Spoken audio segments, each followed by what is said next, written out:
Hola, ¿qué tal? ¿Cómo estáis? Pensad en un árbol joven, pequeño, de tronco delgado, y que con el tiempo, poco a poco, la corteza va cogiendo textura y las ramas se van expandiendo como los cuernos de un alce y el árbol va creciendo, ¿no? Pues si pensamos la vida lectora como un árbol, cada vez que escogemos qué libro leer, estamos decidiendo qué rama va a crecer a ese árbol nuestro. Hay veces que las ramas serán más gruesas que otras, hay veces que tardarán más en crecer que otras veces, puede que algunas ramas sean más torcidas que otras, pero al final, con el paso del tiempo, yo creo que ese árbol lector acaba reflejando cómo somos los lectores, porque somos las lecturas que hacemos, en gran parte, ¿no? Y bueno, pues quería compartir hoy con vosotros cuáles han sido estas ramas que han crecido en mi árbol lector en la primera mitad de 2026. Tengo aquí 15 ramitas para compartir con vosotros. Y bueno, pues vamos a empezar con la primera, que es Sagrada la Materia, de Annie Dillard, de la editorial Bamba. Es verdad que hay algunas ramas que yo creo que van a ser más atractivas únicamente para mí, ¿no? De lo que podrían ser para alguien que va caminando debajo del árbol y se queda mirándolas, pero creo que esta ramita de aquí, este libro, puede gustaros a todos. Es una pasada, es muy cortito y contiene muchísimo. Es básicamente como un trocito de una nube del cielo y a la vez un trocito de una piedra del infierno, porque se mueve entre el cielo y el infierno. Es una reflexión bellísima sobre la paradoja de la belleza y del dolor en el mundo y de cómo la materia surge dentro de esa paradoja como una especie de ancla en la que poder atracar el alma. Y está escrito con una escritura alada. Casi te hace sentir que una vela, por ejemplo, una vela de un candelabro, es sagrada como puede serlo la mismísima Virgen. O sea, de verdad, está escrito como la seda, pero a la vez tampoco tiene miedo de meterse en la crudeza de las cosas. Es como una flor rodeada de llamas en un campo de batalla, ¿no? Es algo muy bello, pero que a la vez no tiene miedo de estar en lo crudo. Y bueno, o sea, estoy fascinada con este libro, pero también con la editorial Bamba, que vamos, me parece que es, como he dicho antes, como la seda, pues la propia editorial me parece a mí que es como la seda. Tengo muchísimas ganas de seguir leyendo libros de esta editorial. Bien, en segundo lugar, tengo Søren Kierkegaard, La enfermedad mortal.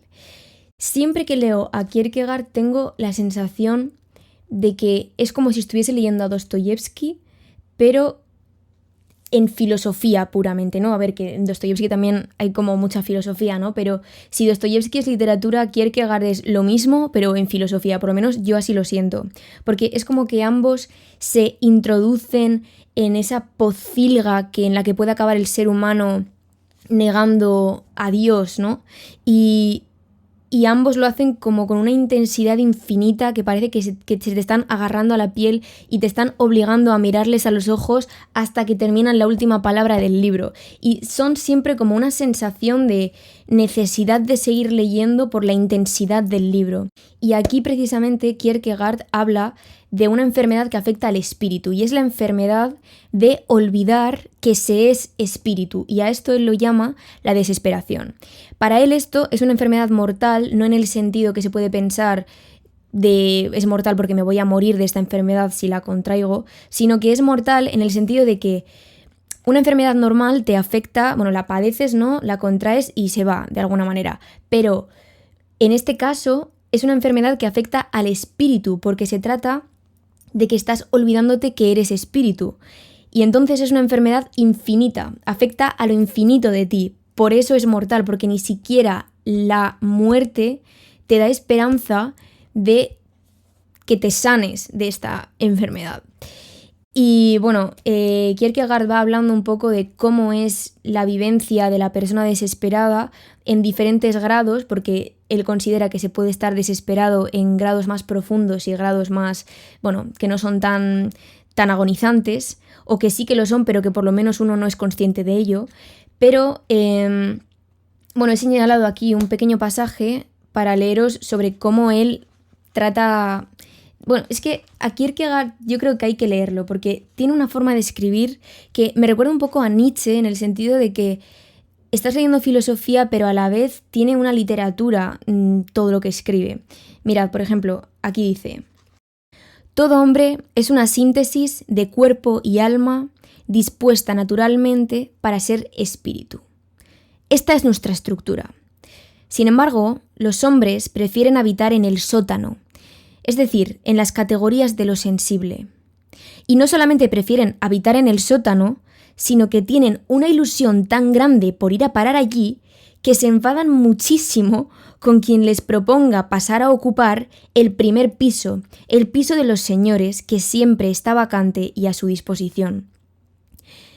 Me encanta cómo equipara aquí Kierkegaard la idea del desesperado con vivir en un sótano, y lo más fuerte de todo es que él explica cómo hay veces que se puede estar desesperado viviendo en ese sótano sin ser consciente de ello, pero que se puede ser muy consciente de ello, y que cuanto más consciente se es de estar viviendo en el sótano y de decidir vivir en el sótano sabiendo que hay otros pisos, más intensa es la desesperación. Y bueno, me ha encantado la parte final también sobre el pecado y el perdón. Buenísima. Bien, Memorias del subsuelo, de Fyodor Dostoyevsky. Ya tocaba leer este libro, la verdad tenía muchísimas ganas.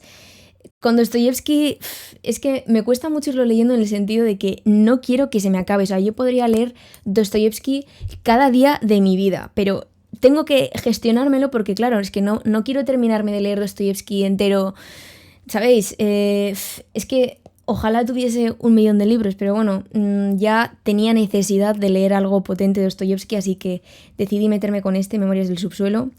Y como digo, Kierkegaard y Dostoyevsky para mí son dos caras de una misma moneda. Dostoyevsky es literatura y Kierkegaard es filosofía. Entonces, en realidad, haber estado leyendo esto a la par o en tiempos parecidos es como que se compenetraban muchísimo el uno con el otro, y os recomiendo mucho hacer esta lectura conjunta. La verdad es que tiene lo suyo.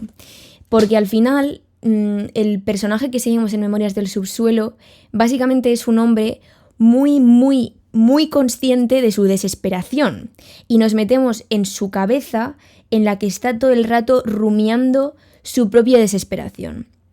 Y es como que él se ve como un ser superior a todo el resto de personas, pero a la vez no puede evitar ser pisoteado por el resto de la gente, y de hecho le gusta ser pisoteado porque es la forma que tiene de justificar su desesperación. Entonces va teniendo como estos pensamientos cíclicos, ¿no?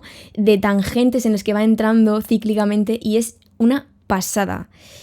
En la primera parte, sobre todo a mí, la primera parte me ha parecido estilísticamente de lo mejor que he leído de Dostoyevsky hasta ahora.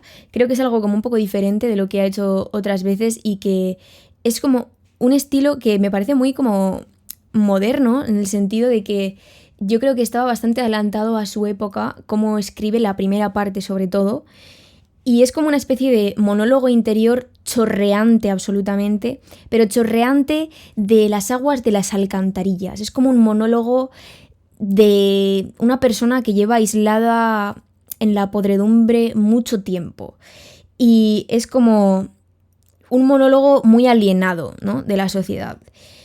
Y claro, yo he pensado durante toda mi vida que le he dado vueltas a la cabeza todo demasiado, pero claro, me he dado cuenta ahora de que hay una diferencia, ¿no?, entre las 7 vueltas que le doy yo a una misma cosa en mi cabeza y las 70 que le puede dar el personaje de Memorias del subsuelo.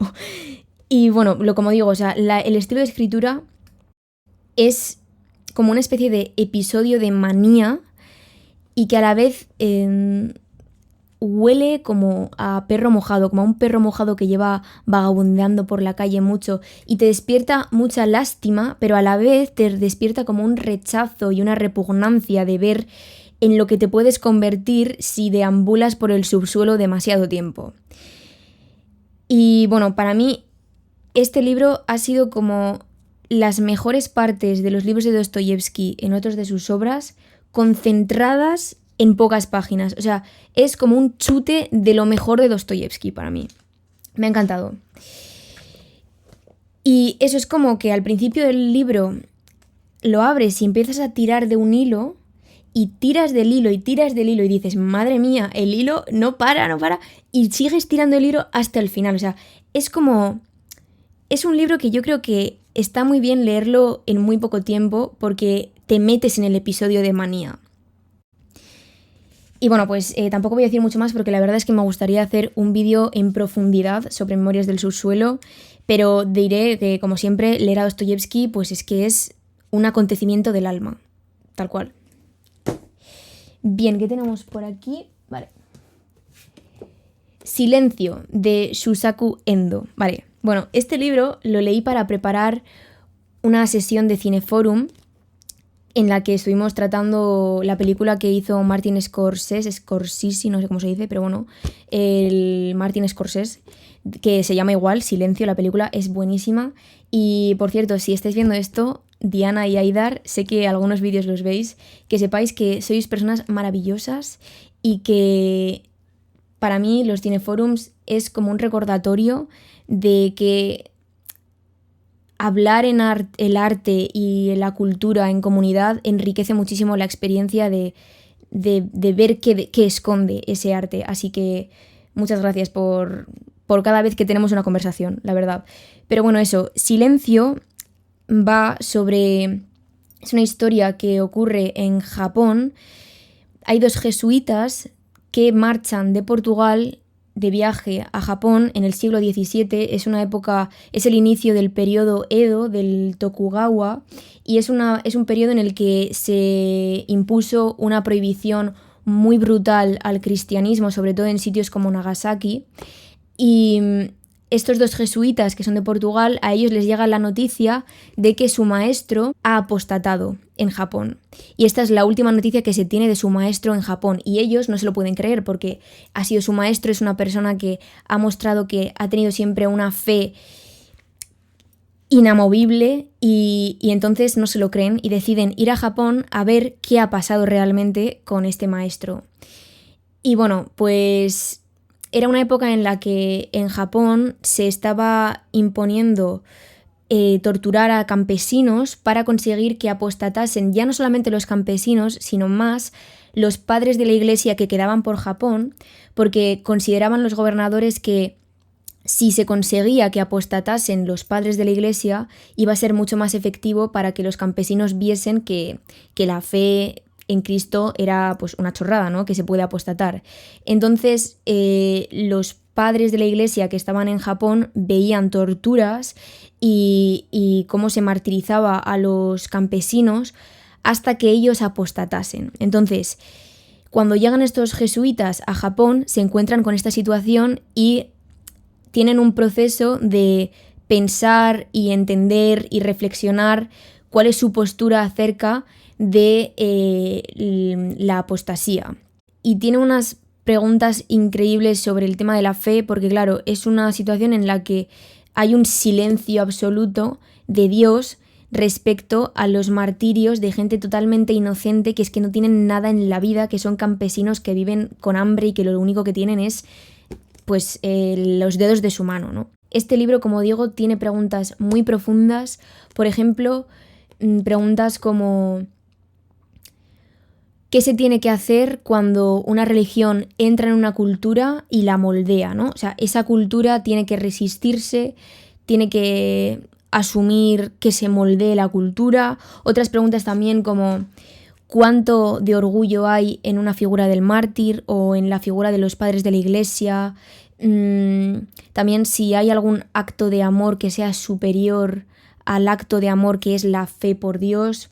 Y bueno, esto en el Cineforum la verdad es que nos dio para conversaciones muy profundas y además la perspectiva del escritor yo creo que es algo clave en este libro y que por eso también creo que es un libro especial, y es porque Shusaku Endo, a pesar de que es japonés, que era japonés, él era católico y en Japón creo que ahora mismo no llega ni al 2% de la población japonesa que es católica, es muy poca gente que es cristiana en Japón y entonces era una minoría, y a pesar de vivir en Japón era una especie de outcast, pero a la vez también cuando iba fuera de Japón, al ser japonés, tampoco acababa de encajar. Entonces él estaba siempre, cada vez que iba al mundo occidental o al mundo oriental, era como una especie de mezcla de las dos cosas. Y entonces yo creo que consigue presentar los dilemas relacionados con la religión de una forma muy poco eurocentrista, que yo creo que es muy necesario.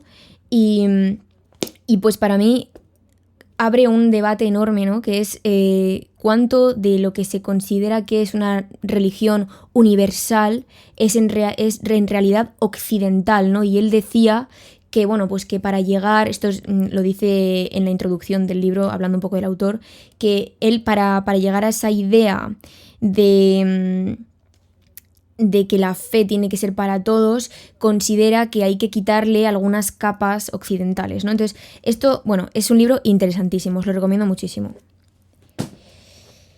Bien, bueno, gente, este libro es por ahora la joya de la corona de mi año, ¿vale? Y difícilmente va a ser superado por nada más. Y mirad que hay libros buenos aquí, pero de verdad que este libro es algo que no tengo palabras para explicar. Vale, es El eterno regreso a casa de Úrsula K. Le Guin. Es de los libros más especiales que he leído en mi vida, es de los libros que más me han influenciado que he leído en mi vida, y también es un libro que he leído con una lentitud extrema de caracol, porque no quería que acabase, o sea, porque cada página para mí era un mundo y no podía concebir que fuese a terminarlo en algún momento, la verdad. Úrsula, una vez más, y más que nunca, para mí me ha demostrado con este libro por qué es una referente absoluta en mi vida y por qué creo que todo el mundo la tiene que leer. Es que es increíble, Úrsula K. Le Guin. Es muy triste porque de este libro no se habla nada en España y esto se debe, como siempre, pues a que se ha descatalogado. Vamos a ver, ¿qué hacemos descatalogando este libro en 2026? Por Dios, o sea, este libro no puede estar descatalogado. Este libro tiene que estar a disposición de cualquier persona en la librería, en plan, mañana, hoy, ayer, ¿sabes? Es increíble, la verdad es que yo lo conseguí de segunda mano. Estuve debatiéndome un año si comprarlo por Vinted o no, porque tenía un precio bastante altillo. Y al final dije, mira, voy a ir con todo, voy a comprarlo, espero no arrepentirme. ¿Arrepentirme? Vamos, o sea, pagaría ese precio 4 veces, de verdad os lo digo.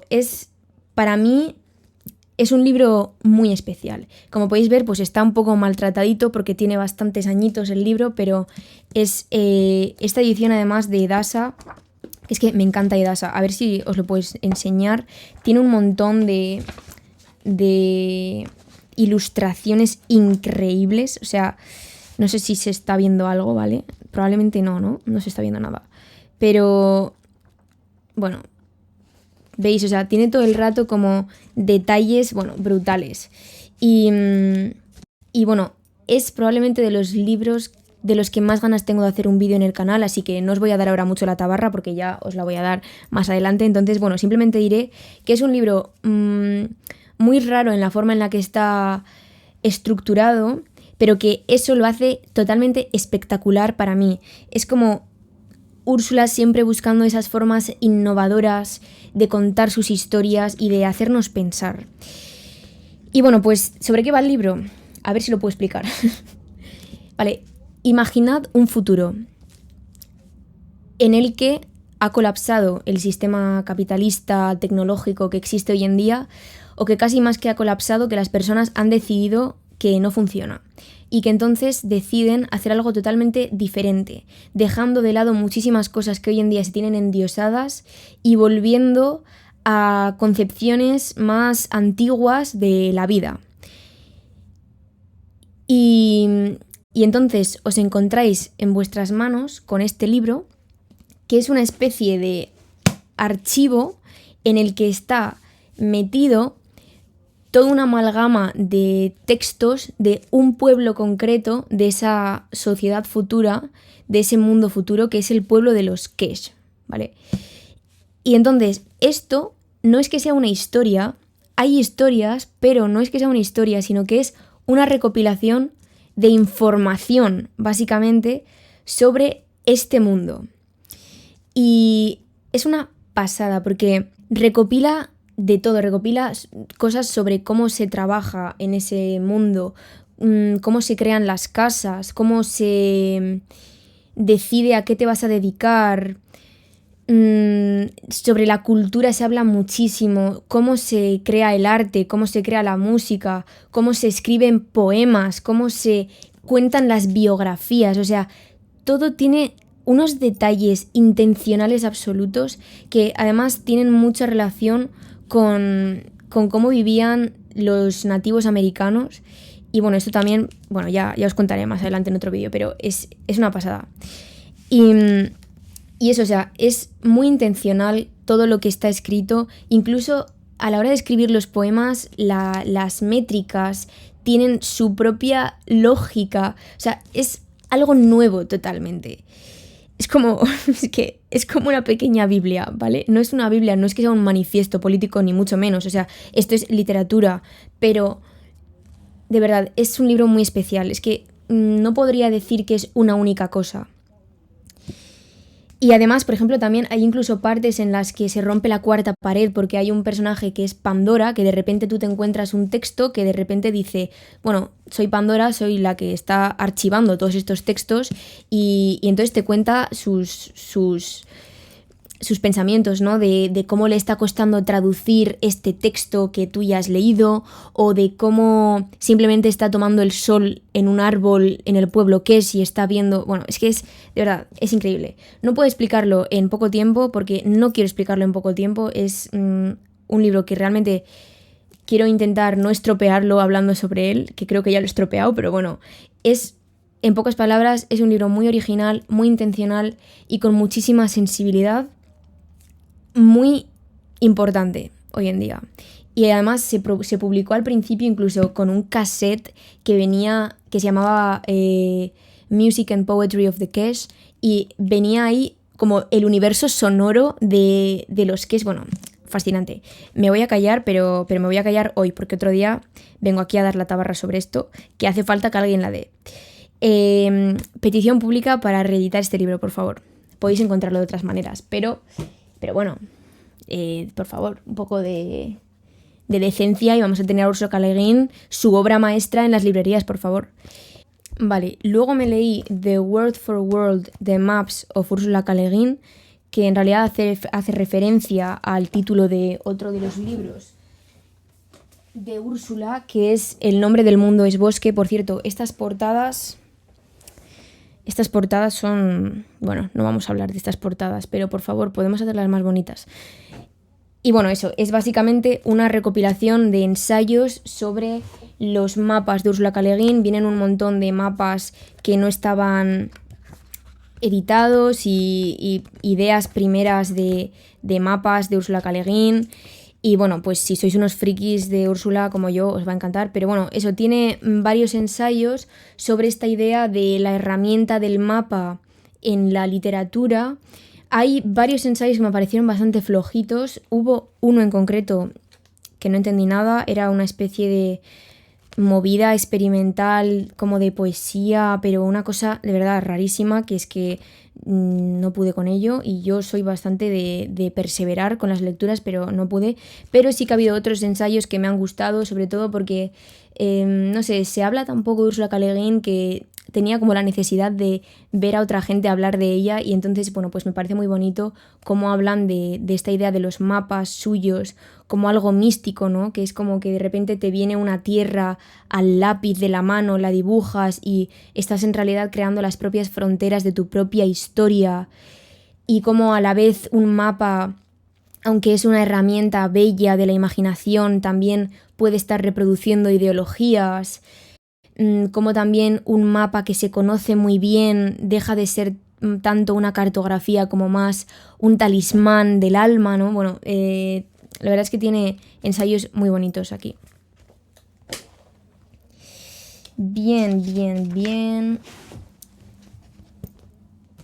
Vale, luego tengo aquí el manifiesto Cyborg, manifiesto para cyborgs, de Donna Haraway. Este manifiesto en realidad también lo tenéis en la recopilación de Mujeres, Simios y Cyborgs de Haraway, que aquí tiene muchos otros textos, pero bueno, yo este lo compré en su día por separado y lo tengo súper trabajado, la verdad. El año pasado intenté leer este manuscrito pequeñito y no entendí nada. Me pareció indescifrable, no conseguía ubicarme en el imaginario y en el vocabulario que va creando y sobre el que va construyendo Donna Haraway. Me pareció muy difícil, pero bueno, este año le he dado otra oportunidad y este año ya más ubicada en un poco el contexto de Haraway sí que lo he acabado de entender y de hecho me ha encantado el lenguaje, que es algo que la vez anterior pues era el problema que yo estaba teniendo a la hora de acceder a su mundo y eso, como digo, es algo que de hecho he apreciado y que me parece que es muy original la forma en la que de alguna manera es como que su vocabulario contiene lo que hay dentro de sus ideas, o sea, es como que reproduce las ideas en la propia forma en la que cuenta su filosofía y básicamente Haraway parte de la idea de que las fronteras entre cosas como las máquinas y los humanos o los animales y los humanos se están desdibujando en la actualidad y que también hay unos dualismos que se han venido imponiendo y que han ido haciendo que exista un otro que se desprecia, por ejemplo, hombre-mujer, evidentemente, pero también otras cuestiones más abstractas como lo construido y el constructor, el agente y el recurso, ¿qué más? Cultura y naturaleza, ¿no? Todas estas dualidades que ella considera que hay que superar y que no se puede seguir erigiendo el presente encima de esas dualidades porque las fronteras se están derritiendo. Entonces, ella lo que dice es que en la actualidad se necesita una especie de mítico ontológico político nuevo y ella propone el mito del cyborg. Entonces, habla sobre eso. Y bueno, me ha gustado mucho. La verdad es que me ha gustado muchísimo. Sí. Bien. Vale, luego, como estuve leyendo a Ursula K. Le Guin y como estuve leyendo a Haraway, pues me encontré con este libro que es una conversación entre Haraway y Úrsula y pues tocaba leerlo, la verdad. Es una conferencia que en su momento ya me vi, no me acordaba de que la había visto, pero bueno, tenerlo en papel me ha ayudado también como a integrarla de otra manera, la conversación. Y también viene con unos poemitas al principio de Ursula K. Le Guin, que son brutales, y al final con otro texto de Ursula K. Le Guin, del que luego os voy a hablar. Lo que es la conversación en sí entre Úrsula y Donna me ha gustado mucho, me ha gustado sobre todo las partes en las que hablaban de la tecnología y una parte concreta en la que Úrsula habla de las piedras y de cómo las piedras van a seguir en el mundo cuando nosotros nos muramos y bueno, lo explica de una forma muy bonita. Pero lo que más me ha gustado de este libro 100% ha sido al final, en un pequeñito texto que hay que ha escrito Úrsula, el manuscrito encontrado en un hormiguero. Vale, como os he dicho antes, Úrsula encuentra formas innovadoras de hablar de cosas.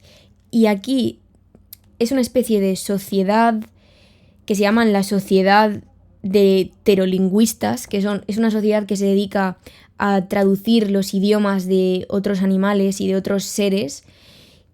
Y se encuentran con un manuscrito que ha surgido de un hormiguero. Se encuentran estos manuscritos como en unos mensajes que están grabados por las hormigas en unas semillas de acacia en el hormiguero. Y entonces es como cómo van pensando los de la sociedad heterolingüista de cómo se tiene que interpretar el manuscrito. Bueno, es increíble, la verdad. Me ha gustado muchísimo y me encanta ver los recovecos que existen para hablar de las cosas, la verdad. Bien, luego tengo aquí Lo posthumano de Rosy Braidotti, un poco siguiendo en esta misma línea. Como podéis ver, he tenido como épocas, ¿no? O sea, está como la época más como profunda, dark de Dostoyevsky, Kierkegaard y ahora estamos aquí un poco con el tema posthumanismo, ¿no?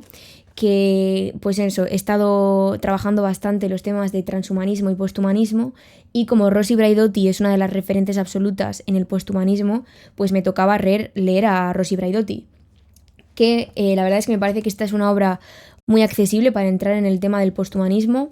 Para los que no sepáis qué es, básicamente es una corriente filosófica que propone la negación, pero no solamente la negación, sino el ir más allá de el antropocentrismo y los dualismos como los que os he hablado antes, y buscar una especie de forma nueva de habitar el mundo.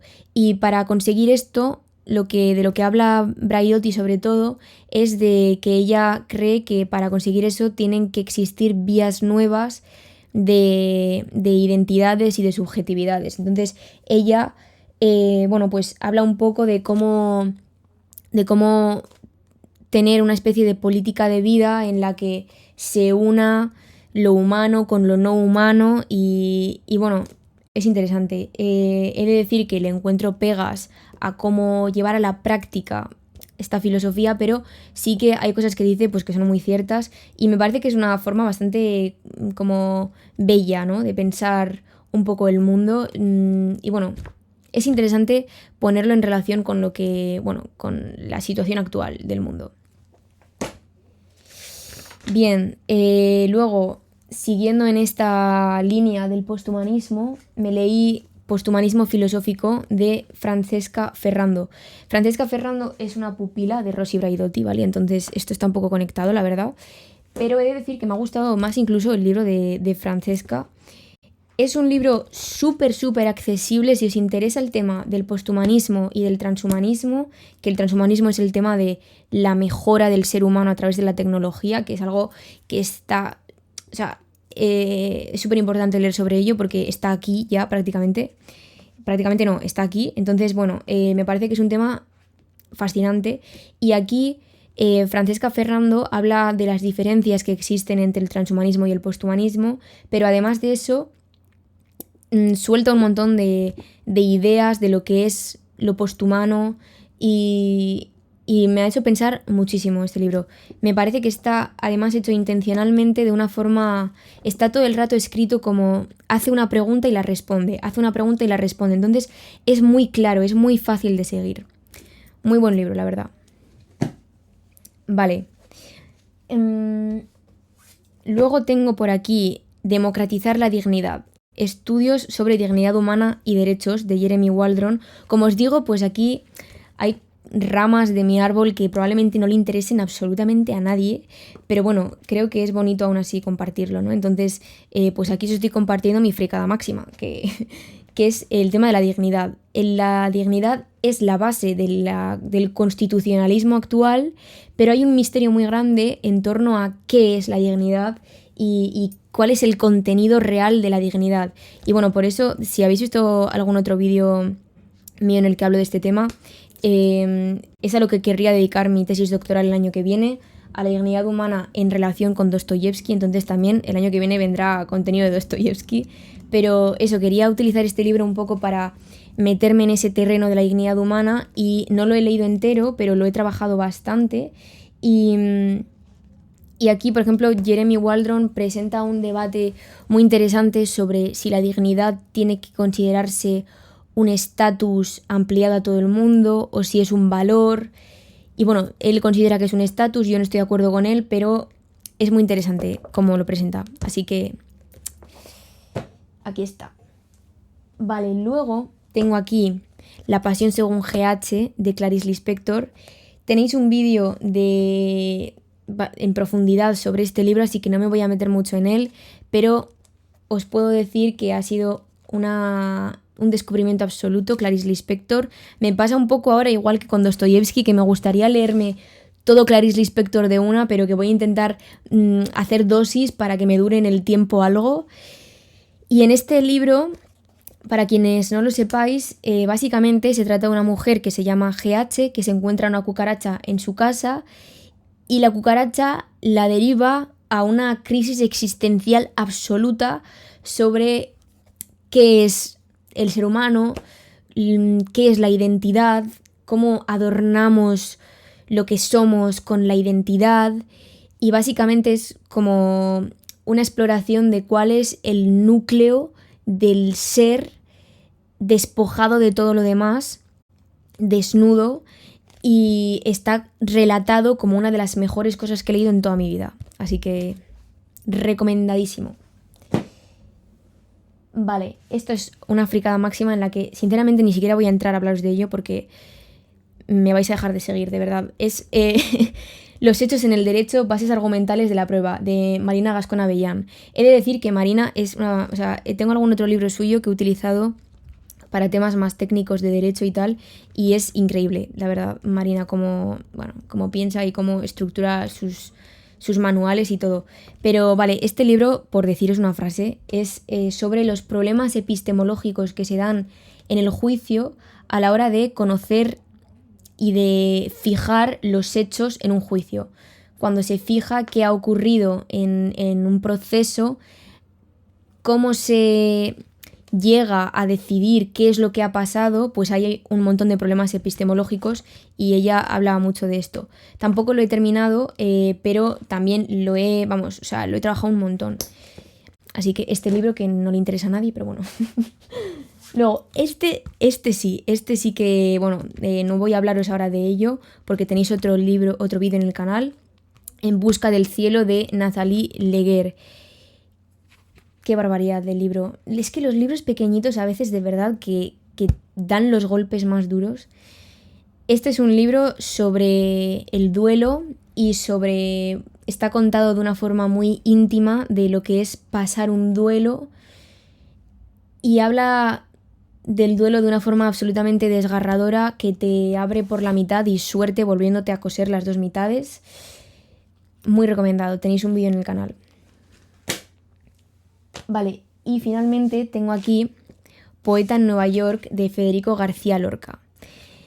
Bueno, yo tengo una asignatura muy pendiente con Lorca porque en la selectividad me leí La casa de Bernarda Alba, pero me quedé totalmente indiferente al leerlo y me da un poco de miedo meterme con Lorca porque sé que es muy amado en la comunidad lectora y entonces me daba un poco de miedo meterme con alguna otra cosa de Lorca porque bueno, pues había tenido una experiencia que quizás también en relación con el estrés de la selectividad, pero tampoco lo creo. La verdad es que no creo que me... Igual si me leyese hoy en día La casa de Bernarda Alba lo vería diferente, pero me dejó un poco, bueno, pues que una cosa más, ¿no? Pero he de decir que Poeta en Nueva York es increíble, es un poemario que tiene una atmósfera como muy concreta y puedo entender por qué habláis de Lorca como con tanto amor, porque la verdad es que son poemas muy profundos, o sea, son poemas que yo creo que te puedes sumergir en ellos realmente y tiene un imaginario que parece como muy caótico, pero es como muy místico a la vez. No sé, hace como metáforas muy profundas que yo siento que tienen mucho peso. Y sobre todo lo que a mí más, bueno, lo que yo busco en la poesía, ¿no? Que es capaz realmente tiene como esa tinta secreta que hace que detrás de las palabras haya algo que no se ve, que te da un espasmo al alma cuando lo lees. Aunque no acabes de entender por qué, ha pasado algo dentro de ti, ¿no? Y al leerlo. Entonces me queda todavía un poquito para terminarlo, pero Poeta en Nueva York, de Federico García Lorca. Bueno, pues estas han sido las ramitas que le han salido a mi árbol y bueno, tengo muchísimas ganas de grabar vídeos. Sé que he estado grabando pocos vídeos y que he estado subiendo poco últimamente, pero bueno, se debe más que nada... Tampoco quiero entrar muy en detalle, pero bueno, si queréis podría hacer un vídeo sobre ello. Pero bueno, he tenido muchas reflexiones en torno a qué es BookTube, en torno a qué es un canal en YouTube hoy en día, qué hago yo en BookTube, ¿no? Y bueno, pues he tenido una especie de crisis existencial de BookTube bastante fuerte, pero bueno, entonces necesitaba como un poco de espacio para yo un poco reordenar cuáles eran mis ideas respecto a lo que estoy haciendo aquí. que va a seguir todo igual, o sea, quiero decir, no es que vaya a haber nada diferente, pero yo necesitaba un momento para pensar qué estaba haciendo yo, ¿no? Aquí. Porque claro, al principio empiezas un canal y no te sigue nadie y de repente te sigue gente y bueno, pues te hace pensar qué es lo que estás aportando. Y entonces, bueno, también se mezcla con la cuestión de que yo quiero que este canal perdure en el tiempo, realmente lo quiero que esto sea un proyecto pues a poder ser de toda la vida, pero para que eso sea sostenible también va a haber momentos en los que yo tenga otros aspectos de mi vida en los que quiera sumergirme más, ¿no? Y que entonces quizás haya veces en los que suba menos vídeos. Yo he decidido que no me quiero tomar esto como una obligación, porque entonces siento que estoy metiéndome un poco como en un sistema un poco rancio del tema del algoritmo y tal, y no quiero participar de eso. Entonces, pero es algo que, bueno, que es difícil de hacer a veces, ¿eh? No es tan fácil. No creo que haya participado de él por lo menos mucho, pero es algo en lo que, bueno, uno se tiene que reafirmar y llevarlo como una bandera, porque es un sistema muy fácil de que te atrape. Entonces, bueno, he tenido mi proceso de volver a confirmar, pues eso, qué estoy haciendo yo aquí. Y, y eso, y yo quiero que los vídeos que hago realmente sean desde el corazón y quiero que no estén unidos a, a influencias externas. Entonces, bueno, quiero que mantengan pues un espíritu, una sensibilidad propia, un espíritu propio, y eso es algo que para mantenerlo tengo que estar un poco alejada de la idea de subir cada X tiempo. Los algoritmos, no sé qué, sabéis que no es algo que me haya importado prácticamente nunca, pero bueno, quiero decir que hay momentos en los que quizás, por ejemplo, ahora últimamente he estado muy metida en componer otro álbum de música y me ha apetecido muchísimo dedicarle mi tiempo a eso. Entonces eso se ha visto también reflejado en que he subido menos vídeos. Pero bueno, aquí estamos. A lo que voy, que tengo muchísimas ganas, de verdad, de seguir subiendo vídeos ahora con más constancia, porque tengo muchas cosas de las que me apetece muchísimo hablar y compartir y que me apetece de verdad saber qué piensa otra gente también sobre ellas. Y bueno, nos vemos muy pronto con más vídeos y espero que sean vídeos, bueno, que por lo menos sé que van a venir desde el corazón. No hablo de ninguno en concreto, pero bueno, nos vemos en el próximo vídeo. Agur.